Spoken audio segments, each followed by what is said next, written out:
Baiklah, perkenalkan nama saya Ferry Wardana dengan NPM E1D01970, shift hari Rabu, pukul 16.00 atau pukul 4.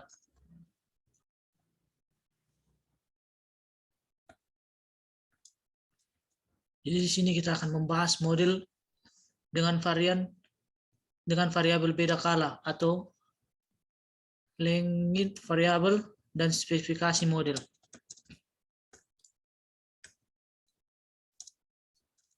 Bab 1 pendahuluan. 1.1 latar belakang. Sektor pertanian memiliki peran yang cukup penting dalam aktivitas perekonomian di Indonesia.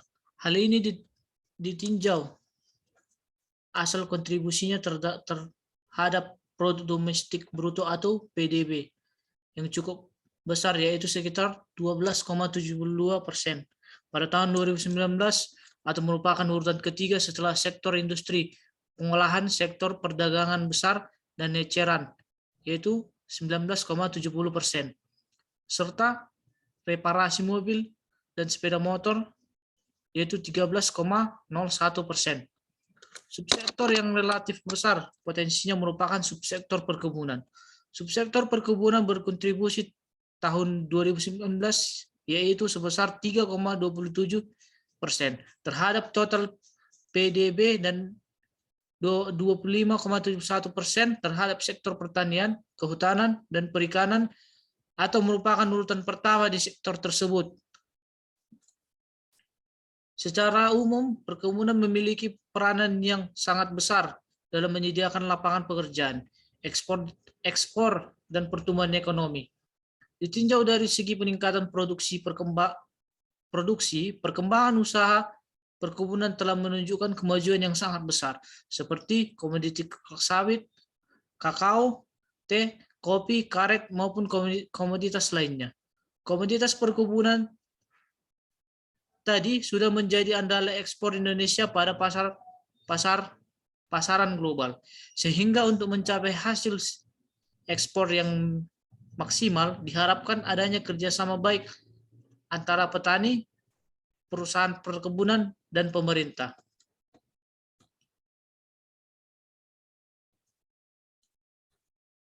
Kelapa sawit adalah salah satu tanaman industri yang sangat penting dalam kegiatan perekonomian di Indonesia, dikarenakan kemajuannya yang sangat tinggi untuk menghasilkan minyak nabati yang sangat dibutuhkan aneka macam sektor industri. Sifatnya yang tahan oksida dengan tekanan tinggi dan kemampuan larutkan bahan kimia yang tidak larut oleh bahan pelarut lainnya, dan daya melapis yang tinggi membentuk minyak lapisan sawit dapat digunakan buat beragam peruntukan. Antara lain yaitu minyak masak, minyak industri, juga bahan bakar atau biodiesel. Menurut Badan Pusat Statistika, tahun 2020, perkembangan produksi minyak sawit atau CPO meningkat sejalan dengan luas lahan perkebunan sawit sebesar 14,33 juta hektar dengan produksi mencapai 42,9 juta ton. Peningkatan luas produksi tahun 2018 dibandingkan tahun-tahun sebelumnya disebabkan peningkatan administratur perusahaan kelapa sawit. Selanjutnya, diperkirakan pada tahun 2019 luas areal perkebunan kelapa sawit meningkat sebesar 1,88% menjadi 14,60 juta hektar dengan peningkatan produksi CPO sebesar 12,92% menjadi 48,42 juta ton.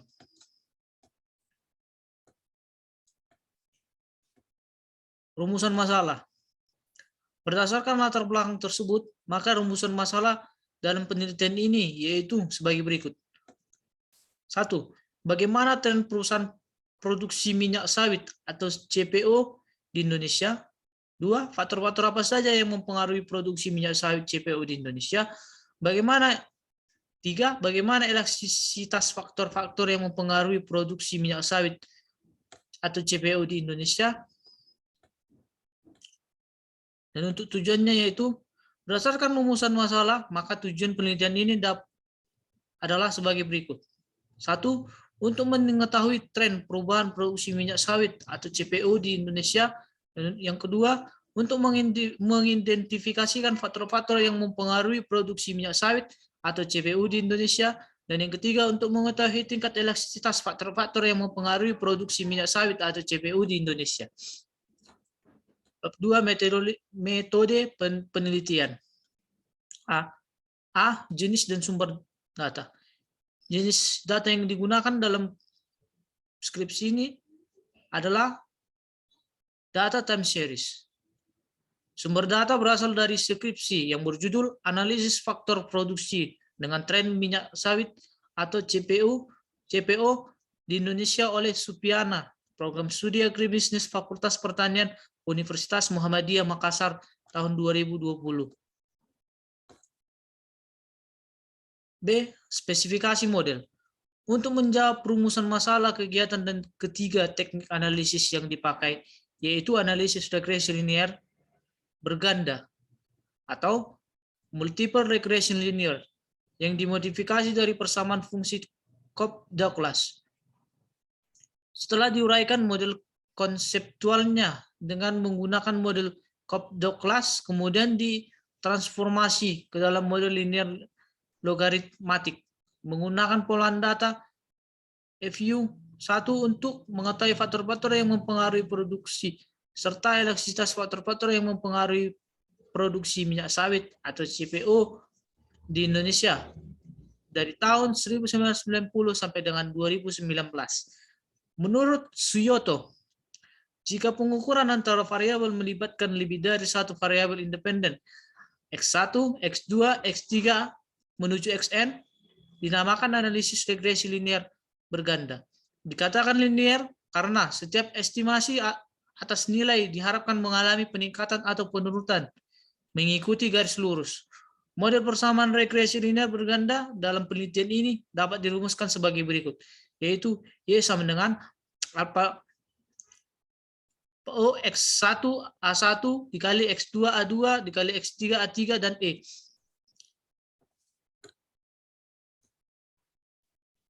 Dalam bentuk transformasi logaritma natural, maka fungsi produksi tersebut dapat menjadi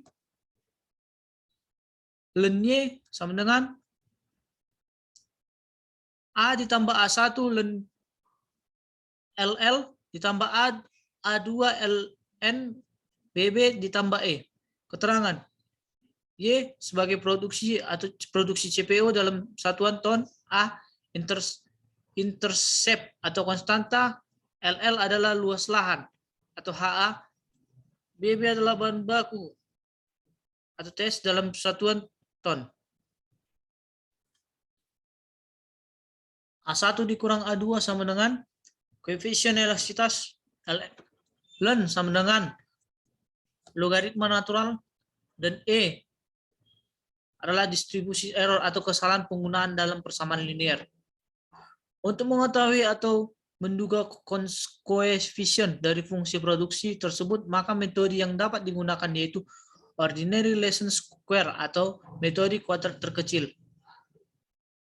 Douglas terbaik yang sesuai untuk data produksi yang tersedia. Selanjutnya persamaan regresi tersebut dianalisis untuk memperoleh nilai R2, F hitung, dan T hitung. Pengujian yang dilakukan dalam hal ini ialah pengujian model penduga atau pengujian terhadap parameter regresi.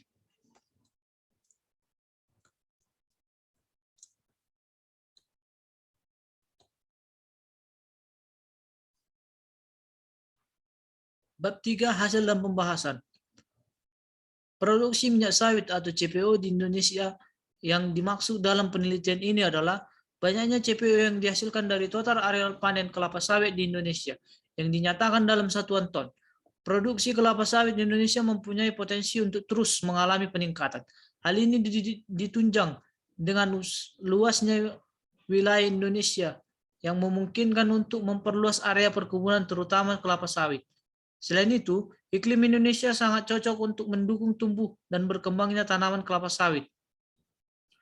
Perubahan produksi minyak sawit atau CPO di Indonesia dapat dilihat dengan menggunakan analisis tren linear, merupakan model tren yang estimasi dan dilakukan uji T untuk mengetahui signifikasi dari variabel Y terhadap variabel X.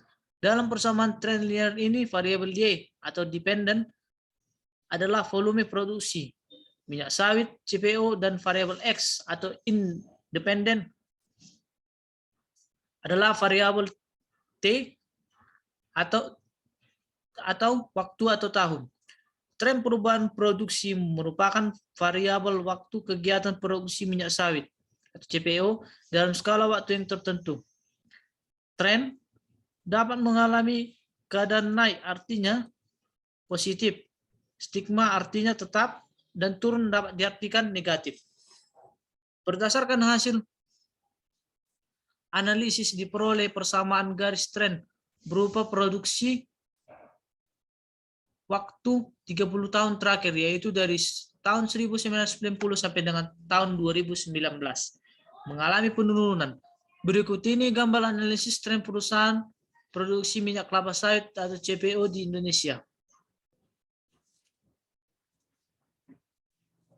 Berikut adalah tren perubahan produksi minyak sawit CPO di Indonesia. Grafik tren perubahan produksi minyak sawit CPO Indonesia dari tahun 1990 sampai dengan 2019.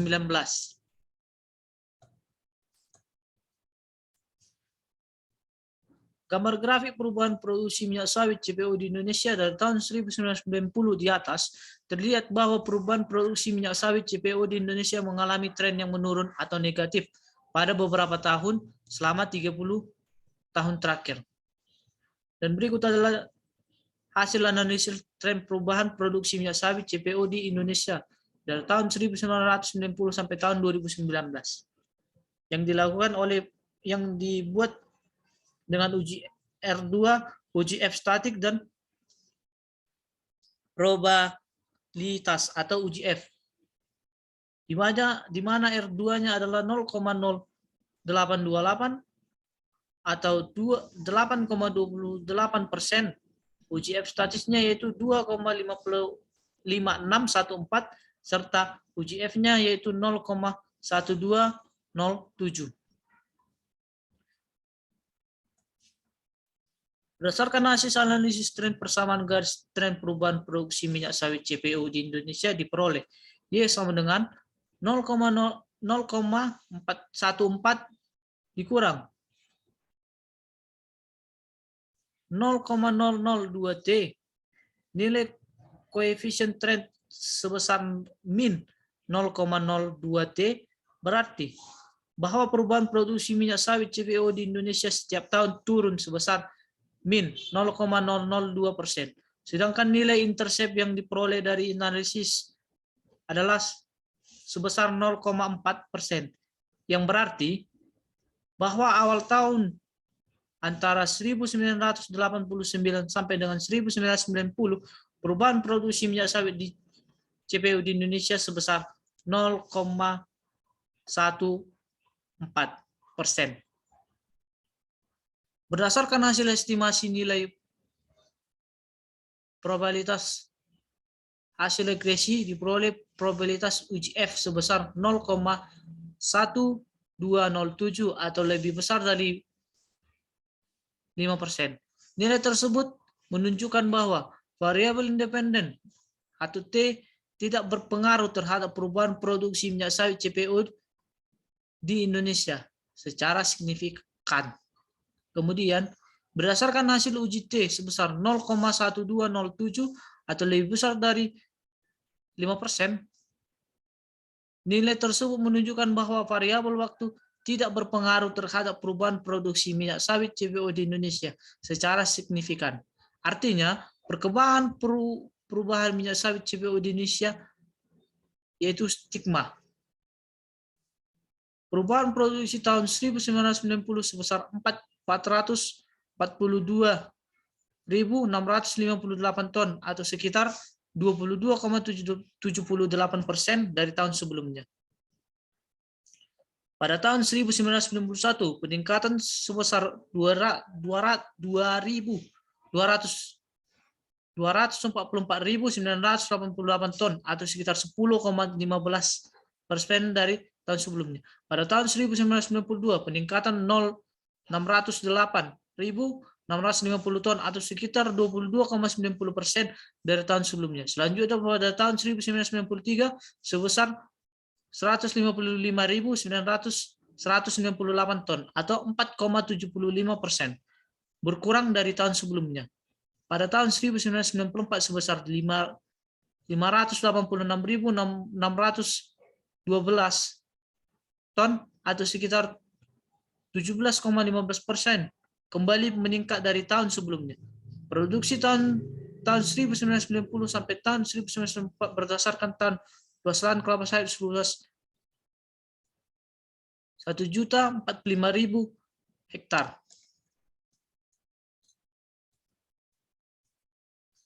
Hasil analisis regresi linear berganda faktor yang mempengaruhi produksi minyak sawit CPO di Indonesia dapat disajikan sebagai berikut.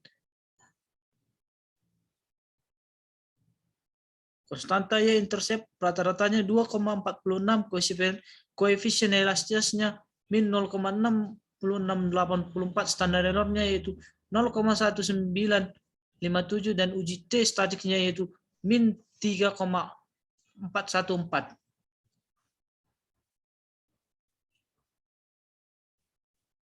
Untuk luas lahannya X1 atau variabel LL rata-rata 1,44, koefisien elastisitasnya yaitu 0,2300, standar errornya yaitu 0,0692, uji T statisnya yaitu 3,3226. Untuk bahan baku atau variabel X2 atau BB rata-rata 4,12, koefisien elastisnya 0,6810, standar errornya yaitu 0,0704, uji T statisnya itu 9,6680 dalam bahan baku dalam satuan ton.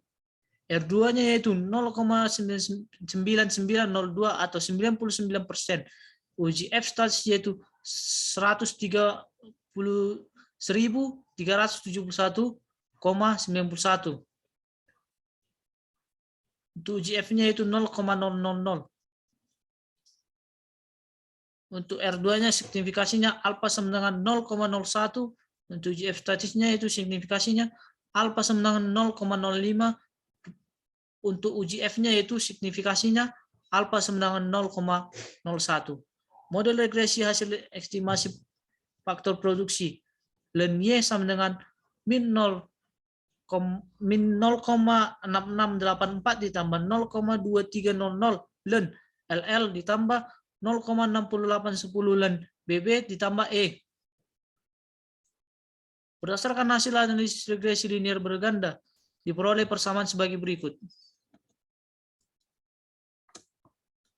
Len Y sama dengan min 0,6684 ditambah 0,2300 len LL ditambah 0,6810 len BB. Keterangan len Y sama dengan produksi CPU, len X1 sama dengan luas lahan atau LN LL, len X2 sama dengan bahan baku. Uji parsial, uji T statis dilakukan untuk menganalisis pengaruh faktor-faktor produksi yang terjadi dari luas lahan dan bahan baku TBS secara parsial. Terdapat produksi CPO dengan asumsi bahwa variabel lain dianggap konstan atau sama dengan nomor uji dengan 0. Uji parsial atau uji T dilakukan untuk menguji pengaruh secara parsial antara variabel tidak bebas dengan asumsi bahwa variabel lain dianggap konstan dengan tingkat keyakinan 95% atau sama dengan 0,05.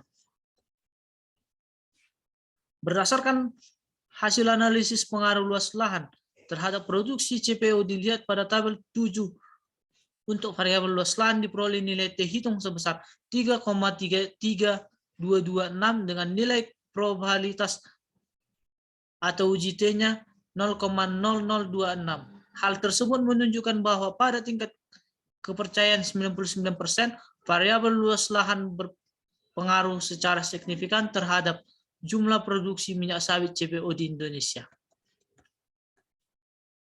Baik, sekian atas presentasi saya hari ini.